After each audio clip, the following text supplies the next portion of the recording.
السلام عليكم ورحمة الله وبركاته. الصلاة والسلام عليك يا رسول الله. الصلاة والسلام عليك يا حبيب الله.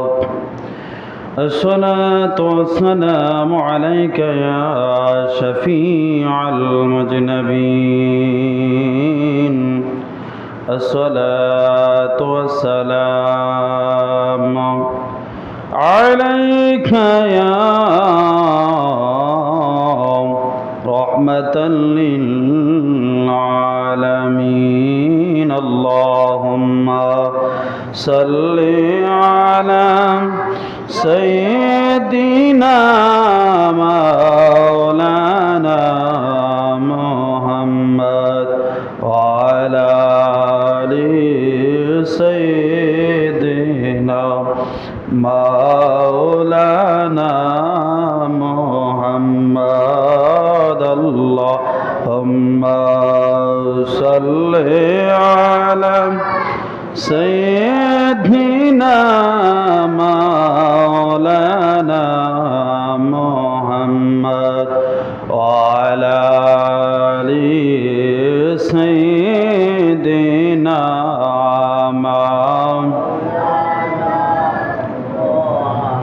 আল্লাহ তুমি দয়া করো, নসিব করো মদিনা। আল্লাহ তুমি দয়া করো, নসিব করো মদিনা। নূর নবীকে না দেখাইয়া কবর দেশে নিও না। আল্লাহুম্মা সাল্লি আলা সাইয়্যিদিনা মাওলানা মুহাম্মদ ওয়া আলা আলি সাইয়্যিদিনা মাওলানা। লা ইলাহা ইল্লাল্লাহ, লা ইলাহা ভালো লাগে, লা ইলাহা মাশাআল্লাহ, লা ইলাহা মারহাবা, লা ইলাহা লা ইলাহা ইল্লাল্লাহ, লা ইলাহা ইল্লাল্লাহ, লা ইলাহা ইল্লাল্লাহ, লা ইলাহা লা ইলাহা। জিগির ফর মুমিন গণ, জিগিরে মজাইয়া মন, জিগির ফর মুমিন গণ, জিগিরে মজাইয়া মন। জিগিরে হয় দিল রোশন, জিগিরে হয় দিল রোশন, ইমানের সাথে হয় মরণ। লা ইলাহা ইল্লাল্লাহ, লা ইলাহা ইল্লাল্লাহ, লা ইলাহা। কেন মুমিন প্রেম খেলা, মরার আগে মরণ বালাও। কেন মুমিন প্রেম খেলা, মরার আগে মরণ বালা। জীবিত প্রাণে মরতে পারলে, জীবিত প্রাণে মরতে পারলে, ঘুচবে তোমার মরণ জ্বালা। লা ইলাহা لا إله لا إله الله الله الله الله الله الله الله الله الله الله নূর মোহাম্মদ নামটি তোমার নূর মোহাম্মদ নামটি তোমার সদায় জাগে মোর মনে কাঙ্গালেরি দন গনবিকে বানাই জানে মারহাবা আল্লাহ আল্লাহ আল্লাহ আল্লাহ কামলি ওয়ালা নামটি তোমার সাল্লে আলা নামটি তোমার সদায় জাগে মোর মনে কাঙ্গালেরি দন গো মুর্শিদকে বানাই জানে মারহাবা আল্লাহ আল্লাহ আল্লাহ আল্লাহ আল্লাহ আল্লাহ আল্লাহ আল্লাহ নবী আমার মদিনা কান্দন ফিনি উম্মতের মায়া মারহাবা আল্লাহ আল্লাহ নবী আমার মদিনা কান্দন ফিনি উম্মতের মায়া দয়া করে দিয়া দেখা দয়া করে দিয়া দেখা পোরাও মনে বাসনা কাঙ্গালেরি দন রাসূলকে বানাই জান মারহাবা আল্লাহ আল্লাহ আল্লাহ নূর মোহাম্মদ নামটি তোমার কামলিওয়ালা নামটি তোমার সদায় জাগে মোর মনে কাঙ্গালেরি দন গো মুর্শিদকে বানাই জানে মারহাবা আল্লাহ আল্লাহ আল্লাহ আল্লাহ আল্লাহ আল্লাহ নবী আমরার জানেরি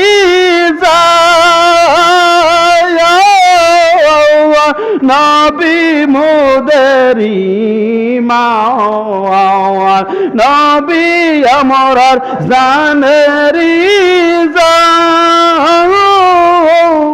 নবী মুমিনেরি মাওয়ান স্বপ্ন যোগে দিয়া দেখা স্বপ্ন যোগে দিয়া দেখা পুরাও মনের বাসনা কাঙ্গালেরি দন গো রাসূলকে বানাই জান মারহাবা আল্লাহ আল্লাহ আল্লাহ আল্লাহ নূর মোহাম্মদ নামটি তোমার কামলিওয়ালা নামটি তোমার সদায় জাগে মোর মনে কাঙ্গালেরি দন গো রাসূলকে বানাই জানে মারহাবা আল্লাহ আল্লাহ আল্লাহ আল্লাহ আল্লাহ আল্লাহ আল্লাহ লা ইলাহা ইল্লাল্লাহু মুহাম্মাদুর রাসূলুল্লাহ সাল্লাল্লাহু আলাইহি ওয়াসাল্লাম। আলহামদুলিল্লাহ। সম্মানিত হাজির মুসল্লিয়ান কিরাম, মুরব্বিন আযম, যুবক ভাইরাম, ছোট ছোট সোনামণিরাম, পবিত্র জুমাবার দিনে মহান রব্বুল আলামিন আপনি আমাকে অতি দয়া করে মায়া করে আল্লাহর ঘর মসজিদে আসার এবং বসার আলোচনা করার এবং শোনার তৌফিকটুকু দান করেছেন। সেই মহান মনিবের দরবারও আমরা অন্তরে অন্তঃস্থল থেকে কালেমাতুশ শুকর আদায় করি। সবাই বলি আলহামদুলিল্লাহ। লক্ষ কোটি দরুদ আর সালাত আর সালাম ওই নবী যিনি নুরানি কদম মুবারকে, যিনি হায়াতুন নবী, যিনি জিন্দা নবী, যিনি গায়েবের খবর দেনে ওয়ালা, যিনি উম্মতদেরকে তরানে ওয়ালা, বাঁচানে ওয়ালা, যিনি কিয়ামতের ময়দান উম্মতি উম্মতি বলে খাদবেন, তিনি আর কেউ নয়, তিনি আমার আপনার নবী রাহমাতুল লিল আলামিন নবীজি। সেই নবীজির উম্মত হিসাবে মহান রব্বুল আলামিন আপনি আমাকে কবুল করেছেন। আবারও আমরা খুশি হয়ে কালেমাতুশ শুকর আদায় করি, মহব্বতে বলে আলহামদুলিল্লাহ। সম্মানিত প্রিয় হাজিরিন, এমন একটা দিন, এমন একটা বরকতময় দিনে, ফজিলতময় দিনে মহান রব্বুল আলামিন আমাদের সকলকে একত্রিত করেছেন জুমার নামাজ আদায় করার জন্য। সেই জুমার নামাজ আমরা আদায় করার জন্য অংশগ্রহণ আমরা যারা করেছি, যারা করতেছে, আমরা আসলেই ভাগ্যবান যে মহান রব্বুল আলামিন দুনিয়ার নানান অশ্লীল কাজকর্ম থেকে বাছাই করে করে আল্লাহর ঘর মসজিদে আসার বসার তৌফিকও দিয়েছেন। আসলে অনেকে চাইলেই কিন্তু জুমার নামাজে অংশগ্রহণ করতে পারে না, বিভিন্ন কাজকর্ম, বিভিন্ন নানান চিন্তায় সে নিয়োজিত আছে। সুতরাং আমরা জুমার নামাজের মধ্যে এসেছি, এটা এমনও হইতে পারে আপনি আমার জন্য জীবনের শেষ জুমার নামাজ, এমনও হইতে পারে সেটা আজকে আপনার আমার জন্য জীবনের শেষ সফর। কারণ নিঃশ্বাসের কোনো বিশ্বাস নাই, হঠাৎ করে একদিন মালাকুল মউত চলে আসবে, আমরা কিন্তু মহান মুনিবের দরবার, মুনিবের ডাকে আমরা কিন্তু চলে যেতে হবে, এটা কিন্তু তাকার জায়গা নয়। সুতরাং এই জমিনের মধ্যে মহান রব্বুল আলামিন আপনি আমাকে পাঠিয়েছেন, কিছু করণীয় আছে, কিছু করার জন্য, কিছু ইবাদত বন্দেগী করার জন্য। এই ইবাদত বন্দেগী যদি আমরা সংগ্রহ করতে পারি, তাহলে ওই ইবাদত বন্দেগী ফলাফল দিয়ে, এই সওয়াব দিয়ে পরকালের জিন্দেগি কাটাইয়া দেওয়া যাবে। এই ইবাদত বন্দেগী করার জন্য আল্লাহ রাব্বুল আলামিন নিজেই ঘোষণা দিয়েছেন, আল্লাহু আকবার, আল্লাহু আকবার ওয়ালিল্লাহিল হামদু, বিসমিল্লাহির রাহমানির রাহিম।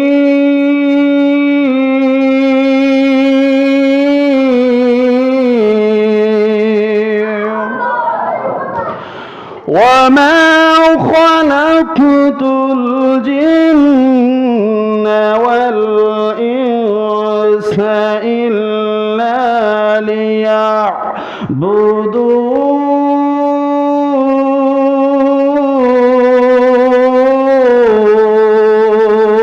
ليعبدون।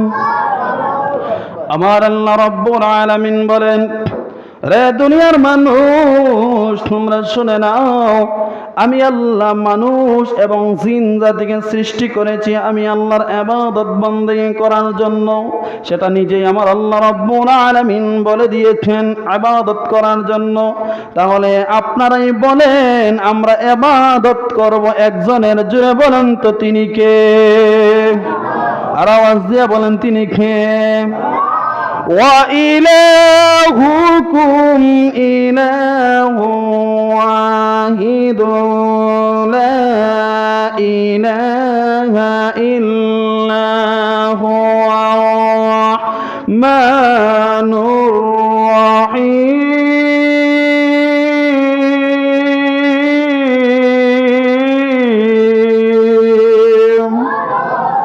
যিনি ছিলেন, তিনি আছেন, তিনি থাকবেন, তিনি আমার আপনার রব, অত্যন্ত দয়ালু।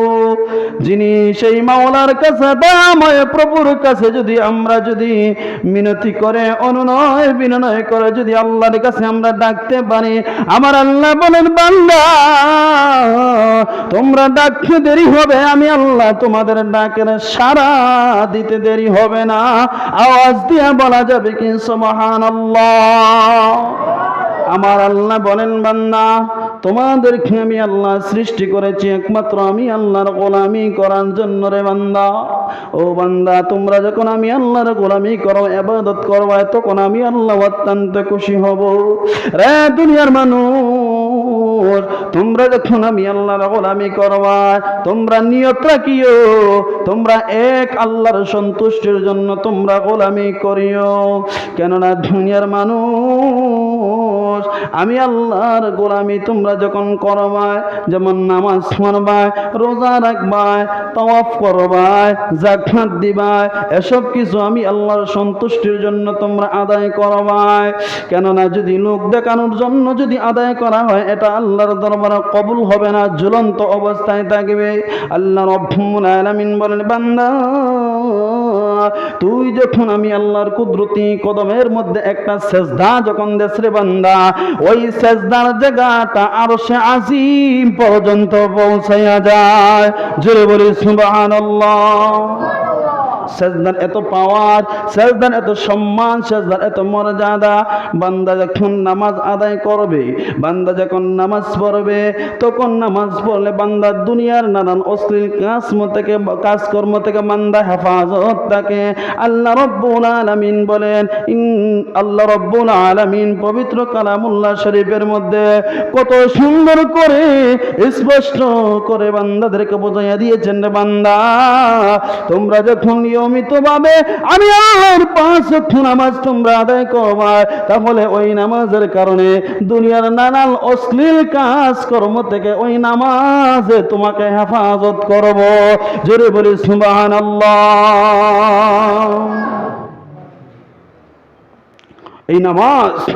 এই নামাজের জন্য আমার আপনার নবী কতই কষ্ট করেছে নামাজটা উম্মতের কাছে পৌঁছাইয়া দেওয়ার জন্য। আমার আপনার নবী যখন নামাজ আদায় করতেন, তখন কাফের, বেঈমান, মুশরিক, নাফরমানরা, জাহেলরা নবীজির উপরের মধ্যে উটের নারী বনি চাপাইয়া দিত। নবীজির অত্যন্ত কষ্ট হইত।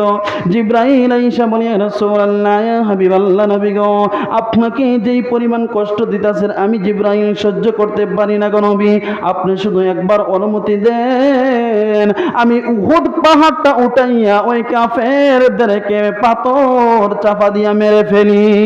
আমার নবী নাক দিয়ে বলে, জিবরাইল, ও জিবরাইল, আমি সেই অনুমতি দিতে পারবো না।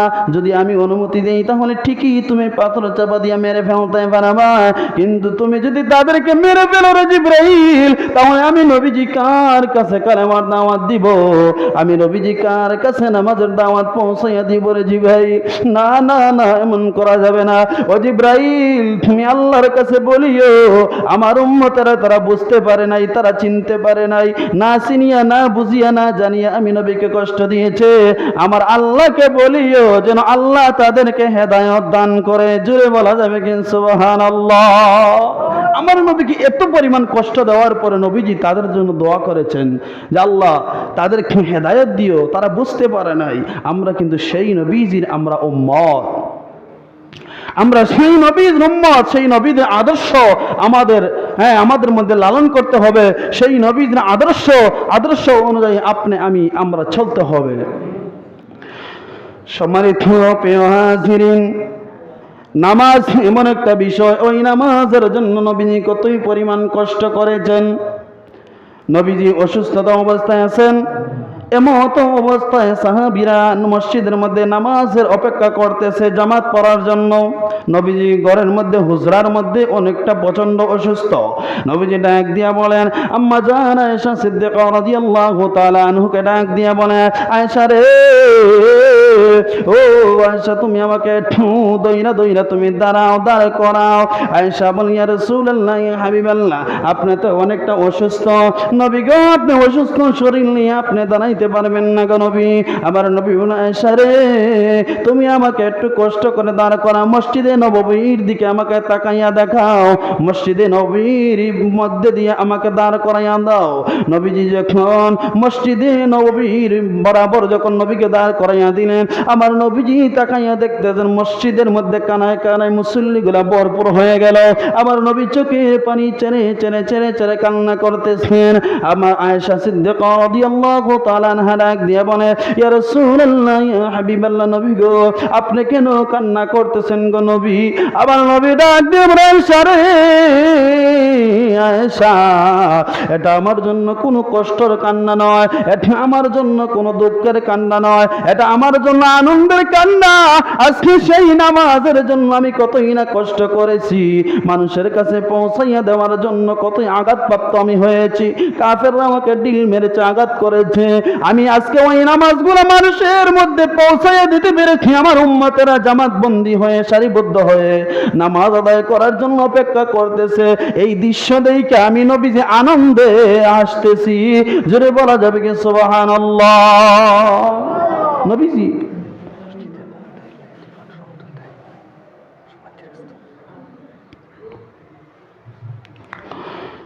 তো এই জন্য নবীজি কতই না কষ্ট করেছেন ওই নামাজের জন্য, নামাজটাকে পৌঁছাইয়া দেওয়ার জন্য।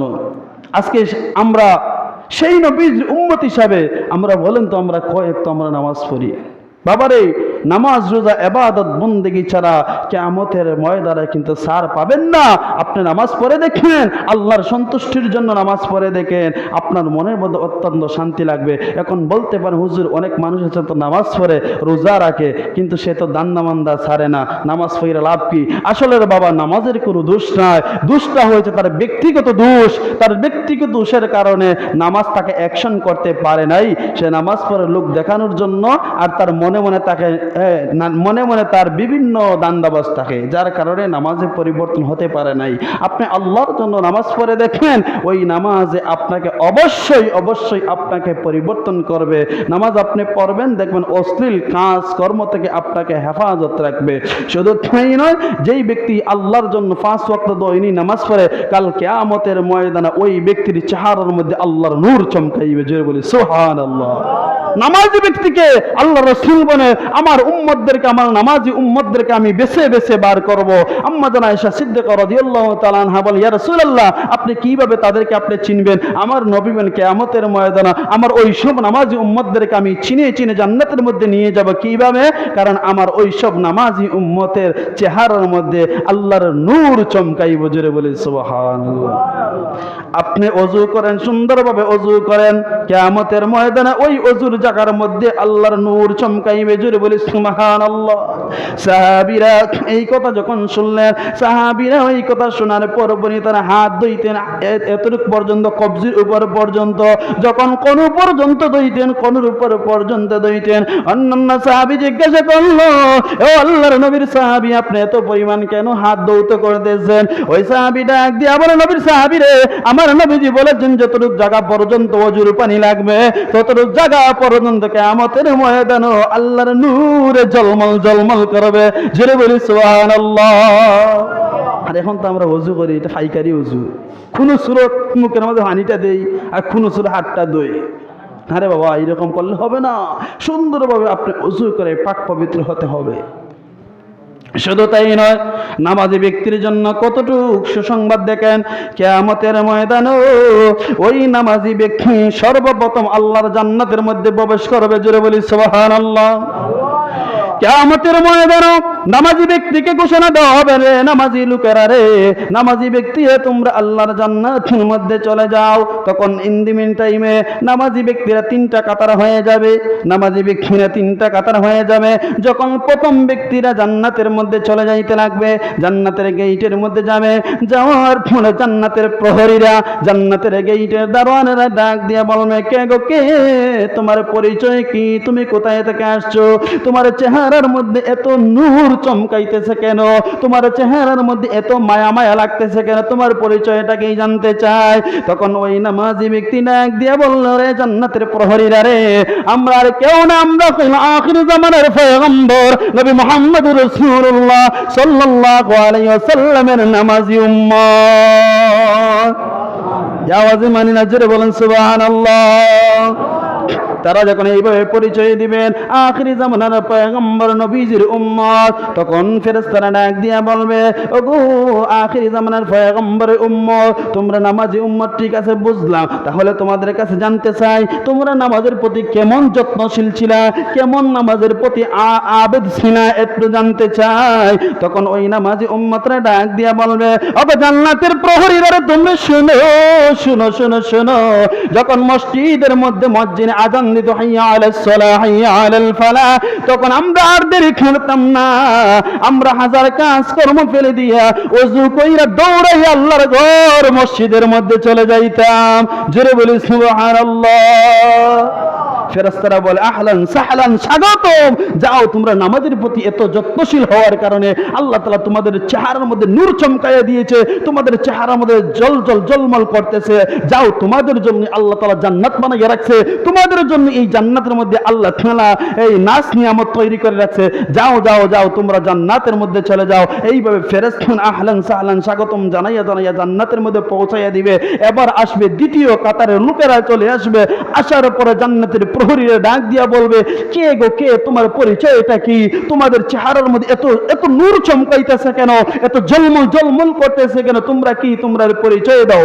এবার দ্বিতীয় কাতারের লোকরা ডাক দিয়া বলবে, রে জান্নাতের প্রহরীরা রে, তোমরা শুনে নাও, আমরা হইলাম আখির জামানার পয়গম্বর নবী মুহাম্মদ রাসূলুল্লাহ সাল্লাল্লাহু আলাইহি ওয়াসাল্লামের নামাজি উম্মত।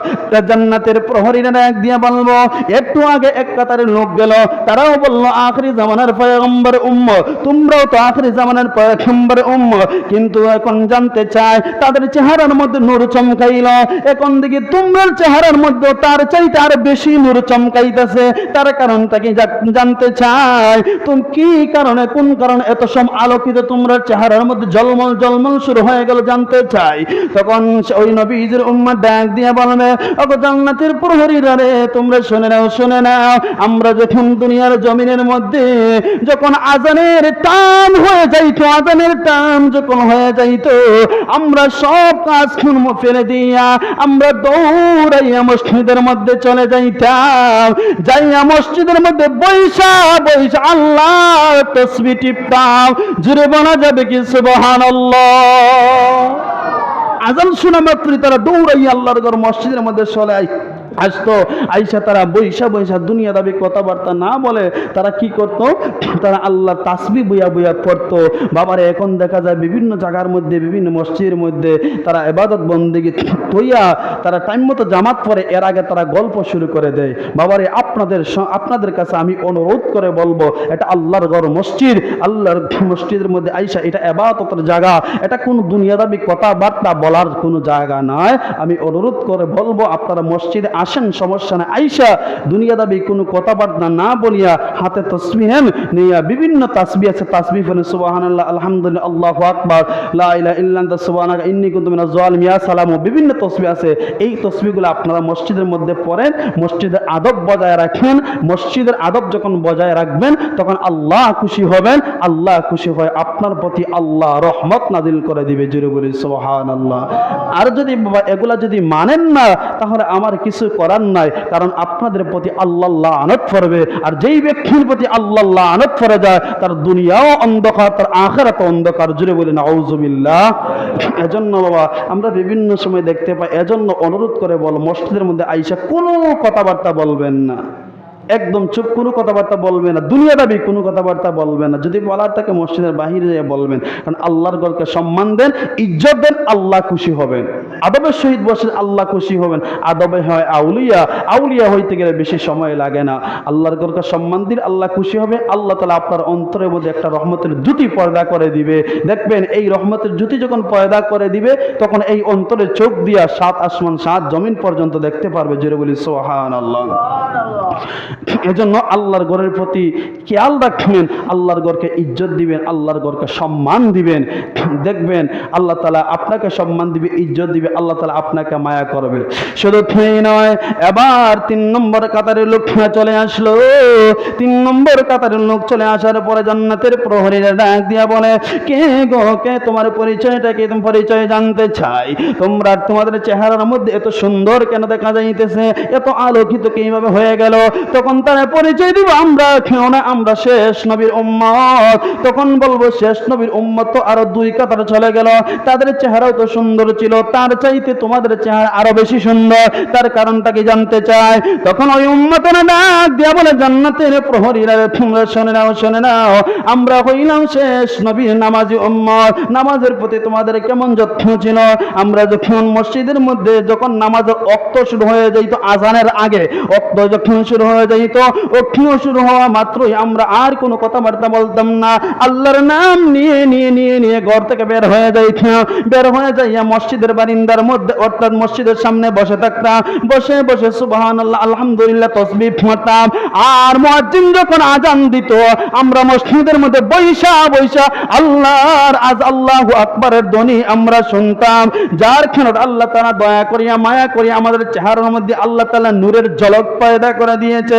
ওই ফেরেশতারা নাক দিয়া বলে, ওগো আখির জামানার পয়গম্বর নামাজি উম্মত, যাও যাও যাও, তোমাদেরকে স্বাগতম, আহলান সাহলান, তোমাদের জন্য আল্লাহ তাআলা জান্নাত ব্যবস্থা করে রেখেছে। ওই জান্নাতের মধ্যে নাজ নিয়ামত তৈরি করে রেখেছে তোমাদের জন্য। ওই জান্নাতের মধ্যে আল্লাহ সুসংবাদ রেখে দিয়েছে। জোরে বলা যাবে কি সুবহানাল্লাহ? দেখেন, পরিপূর্ণ নামাজ হইতে বল আল্লাহ খুশি, আল্লাহর রহমতের ফেরেশতারাও স্বাগতম জানায়, আহলান সাহলান জানায়, চেহারার মধ্যে নূর চমকাইবে। এজন্য নামাজের প্রতি যেন আমরা যত্নশীল হই, নামাজটা যেন আমরা আঁকড়িয়ে যেন ধরি। বাবারা আমার, এই নামাজ ছাড়া কোনো শান্তি নাই, নামাজ ছাড়া কোনো শান্তি নাই, শুধু অশান্তি আর অশান্তি। শেষ বয়সে আপনার মন চাইবে রুকু করার জন্য, শেষ বয়সে আপনার মন চাইবে সেজদা করার জন্য, তখন কোমরে ব্যথা, হাঁটু ব্যথা, আপনি পরিপূর্ণ হক আদায় করতে পারবেন না। এজন্য বাবারা আমি অনুরোধ করে বল, নামাজের প্রতি যত্নশীল হন, অযথা সময় নষ্ট না করে নামাজের প্রতি যত্নশীল হন। দুরূদ শরীফ পড়ুক, আল্লাহুম্মা সাল্লি